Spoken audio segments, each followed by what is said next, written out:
वर्षाची वेदिका रक्ताचा संधिवात तिला सांगितलाय. रुबी हॉलमध्ये 1.5 लाखापर्यंत खर्च झाला, पण अवघ्या अजून मला वाटतं कितवी बॉटल आहे सर ही आपली? ही आता 6वी बॉटल आहे. 6वी बॉटल आहे. 6व्या बॉटलमध्ये वेदिका ठणठणीत झाली आहे आणि व्यवस्थित प्रॉपरली चालतीये. ती शाळेत सुद्धा जातीये. 3-3, 4-4 मधले ती चालू पण शकते आणि कुठलाही प्रकारचा थकवा तिला जाणवत नाहीये. तर इतकं. नमस्कार, माझं नाव रेखा सरदे. मी रियांश मल्टीमेड प्रायव्हेट लिमिटेड या कंपनीसाठी आरोग्य सल्लागार म्हणून काम करते. युजर आणि प्रमोटर आहे. तर मी उमेश गावडे सरांना 2 महिन्यापूर्वी वेदिकासाठी अमृत ज्यूस दिले होते. तर वेदिकाला काय त्रास होता, काय प्रॉब्लेम होता आणि तिला कसा रिझल्ट मिळालाय हे आपण उमेश सरांकडूनच ऐकूया. उमेश सर, काय त्रास होता तुला?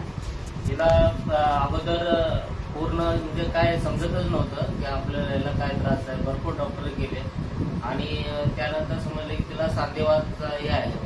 कोणता सांधेवात? सांधेवात हे पहिलं हड्डीतला जॉईंट सांधेवात असं डॉक्टरना सांगितलं. त्याच्यावरती भरपूर ट्रीटमेंट दिली डॉक्टरना, पण त्याने काही फरक नाही होता पडला थोडा. त्यानंतर समजलं की रक्तातला सांधेवात आहे. रक्तातला सांधेवात असल्यानंतर त्याला कम्प्लीट आता 2 वर्ष तिला डॉक्टरकडे ट्रीटमेंट चालूच होती आणि तिला म्हणजे ट्रीटमेंट चालू होती तोपर्यंत थोडंसं चांगलं वाटत होतं, पण ट्रीटमेंट संपली की परत ती त्रास व्हायचा. मग त्रास म्हणजे काय नेमकं व्हायचं? त्रास म्हणजे चालताना बसताना त्याला होत नव्हतं. असं चालायला येत नव्हतं. धरून वगैरे उठवायचं त्याला, किंवा त्याचा हात ऑटोमॅटिक हलायचे, असे प्रकार होत चालले होते. सेन्सिटिव्ह होत चालले होते पूर्ण, म्हणजे नाही का गळून पडायचे असे अशक्तीपणासारखी व्हायची. त्यानंतर रियांशची म्हणजे रेखा मॅम भेटल्या मला. त्यानंतर रेखा मॅमने म्हटले की रियांश ज्यूस हा सर्व तुम्ही देऊन बघा, आणि मी पहिलं ट्राय केले तर तिला फरक जाणवत गेला. त्यानंतर मी त्याच्यावरती पूर्ण कोर्स केला त्या रियांशचा, आणि आता ती एकदम शाळेमध्ये जाते, खेळते वगैरे, किंवा 2-3 मजली जरी वरती चढली तर थकानशी येत नाही. आता तुम्ही माझ्या घरात किती मजली चालून आला ते सांगा. आता 3 मजली मी वरती चालून आलो. माझ्या घरी ह्या छोट्या बाळाला जिथे त्यांचे आई वडील धरून उठवत होते, धरून चालवत होते, त्यात वेदिकाला 3ऱ्या मजल्यापर्यंत चालवत आणले. वेदिकाचा चेहरा बघा, कुठल्याच प्रकारचा थकवा नाहीये, काही नाही. वेदिका बेटा, कसं वाटतंय? अमृत ज्यूस प्यायच्या आधी कसं होतं आणि आता कसं वाटतंय?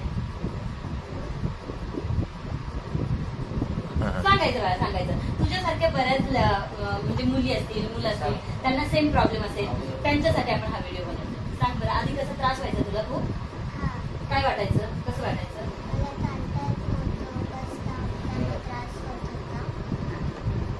आणि आता तू चालू दाखव, बघू बरं कशी चालते तू.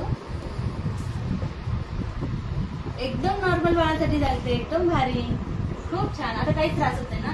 तर मी मित्रांनो तुम्हाला सांगते इथे की रुबी हॉलला सुद्धा सरांनी खर्च केले. सर, किती आता साधारणपणे किती खर्च झाला असेल? रुबी हॉल पण आता 2 वर्षामध्ये 1.5 लाख पर्यंत खर्च झालेला. 1.5 लाखापर्यंत खर्च. आणि हिचं वय किती आहे?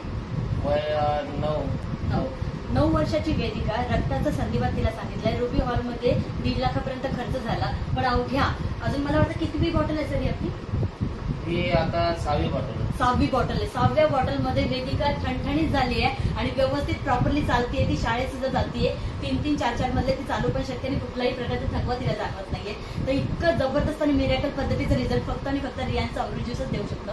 तर मित्रांनो, तुमच्या संपर्कात असं कोणतंही एखादं बाळ असेल ज्याला रक्ताचा संधिवात असेल, जॉईंट पेन असेल, कुठल्याही प्रकारचा संधिवात असेल, किंवा कुठल्याही प्रकारचे वेगळे आजार असतील, तर नक्की त्यांना रियांश अमृत ज्यूसची माहिती द्या, आमच्यापर्यंत त्यांना पोहोचवा. आमचा नंबर त्यांच्याबरोबर शेअर करा. नक्कीच त्यांनाही असेच मिरेकल रिझल्ट मिळतील. तुम्हीही रिझल्ट घेण्यासाठी उत्सुक असाल तर खालच्या नंबरवरती कॉल करा आणि उमेश सरांसारखे त्यांचं बाळ जसं हेल्दी झालं तसं तुमच्याही घराला हेल्दी बनवा. Thank you so much.